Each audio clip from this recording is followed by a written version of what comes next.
Once again we're lined up runway 27 at Ashcroft.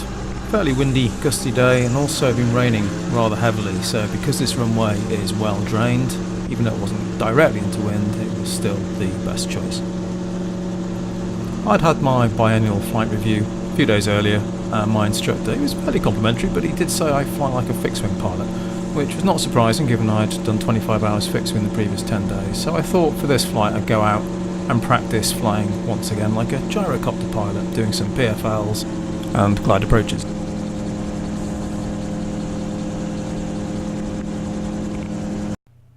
Just a short local flight today, but the main purpose of showing you this Sky Demon flight log is so you can see the wind 35 knots from the west, and then as you can see the TAF was forecasting exactly that, and the METAR broadly the same, so very little else was flying today. This is one of the great advantages of gyrocopter, particularly in weather that we typically get in the UK. It is far more immune from gusty winds and just strong winds in general than fixed wings. I mean, it was a little bumpy up here. You can see that the airspeed indicators going all over the place, but nothing like it would have been in a fixed wing. It actually turned out to be quite a beautiful day for flying. The key difference between the gyrocopter and fixed wing is what you do in the event of a practice force landing, a PFL. So I'm just about to simulate that, pulling the throttle back to almost idle, and you can see that we're effectively stationary. Now, one of the key things in a gyro is that you can land in a field that you are directly overhead. Clearly in a fixed wing at this point you are going for best glide speed and looking long ahead, but I'd identified the best field just off to the left there, so I'm doing a hovering descent now, trying to lose altitude. And when we're down to about 500 feet, the next key thing is to build rotor RPM, and you do that by doing some tight S-turns, which puts G-force into the rotor system and gives you the rotor inertia that you need in order to flare the landing. But it was about to very nearly go horribly wrong. Here's my field, all look good from the air, and at this point, out the corner of my eye, I spot something, and it's full power, go around. Now, if you spotted that in the video at normal speed, then your eyes are better than mine. So let's have another look. I'll let you try to produce a random event when you're on your own doing a PFL. I mean, inevitably you do subconsciously scan the fields around you, and I thought these fields were clear. Certainly clear of livestock, directly into wind, clear approach. But this almost got me. Have you spotted it? There you go. Power cables. I couldn't see that from the air at all. In fact, you still can't see the cables, but you can see the pole. And a few seconds later, I might have been into those cables. So that was a bit of a salutary lesson. PFLs are not without the risk. Well, the fixed-wing pilots amongst you might be saying, well, why'd you go so low on a PFL? Which is a reasonable question, but in a gyrocopter, because the PFL experience is really in two halves, you're losing altitude for the first, say, 500 feet, and the final 500 feet is all about maintaining your rotor RPM, and you do that by, as we've seen, building in S-turns. You really do need to get quite low to know whether or not you would have made the field. So, we're trying it again. Now this time I had done a very careful review from the air to make sure that there were definitely no cables, but you're never quite certain until you get down. And you can see here the speed has come back, we're doing roughly 40, but effectively there's a strong wind today and that makes us stationary over the ground, and you can see we've already lost 200 feet.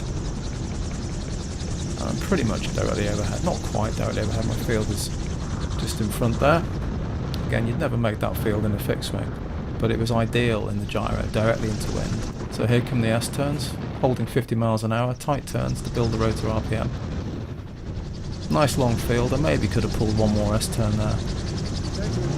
I'm going around quite high, just because I didn't want to hit any cables. I'm pretty certain there were no cables, but I would definitely have made that field. It was a nice long into-wind field, so I was comfortable with that, and now let's go around power. It all served as a useful reminder that when you're doing PFLs, particularly when you're on your own and you've only got one pair of eyes, it maybe is worth really scouting out the area first, or perhaps even putting your go-around altitude a little bit higher, perhaps 100 feet or so. Should comfortably keep you above most cables. So here's another view from the mast cam of the same PFL, the successful, if you like, PFL, and you can see that during the initial hovering descent phase, particularly with a strong wind, it was gusting 35-40 miles an hour at 1,000 feet today, that we are stationary over the ground. There's enough airflow to effectively not quite hold altitude, so we are in a gradual descent. Gyrocopters cannot stall, so this looks weird for a fixed-wing pilot, but it is an entirely safe region of flight for a gyro. And here we come with the S-turns again to build rotor energy. And you need the rotor energy in order to flare at the final part of the landing approach. It's what keeps you flying as the airspeed drops off to 0 ultimately. And there you go around at about 100 feet. So returning to Ashcroft, lined up on the interwind runway 27. Now when I first got my gyro, I used to always fly glide approaches, but I have got a bit lazy recently. It was fair comment by my instructor, I do tend to fly like a fixed wing pilot, so I thought, okay, we'll do a glide approach here.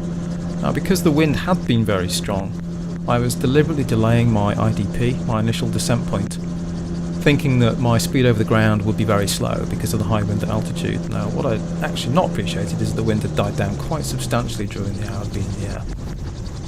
So basically what that means is I've left my IDP too late, which is better than pulling it too early without power.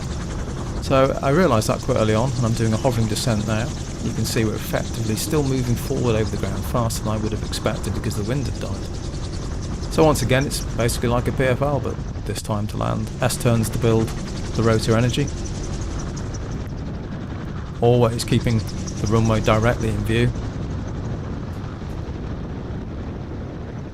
If you're on the ground seeing this, it does look strange and a little bit concerning, but it is entirely normal and safe in a gyrocopter. Plenty of rotor energy. So no power has been applied now since we began the approach. There's plenty of energy there to cushion flare for a gentle touchdown. So I hope you enjoyed that flight. Could have been a bit risky, a bit dangerous with the first PFL, but that's what you learn, isn't it, I guess, in aviation. If you did, please do like and subscribe, and I'll see you again soon.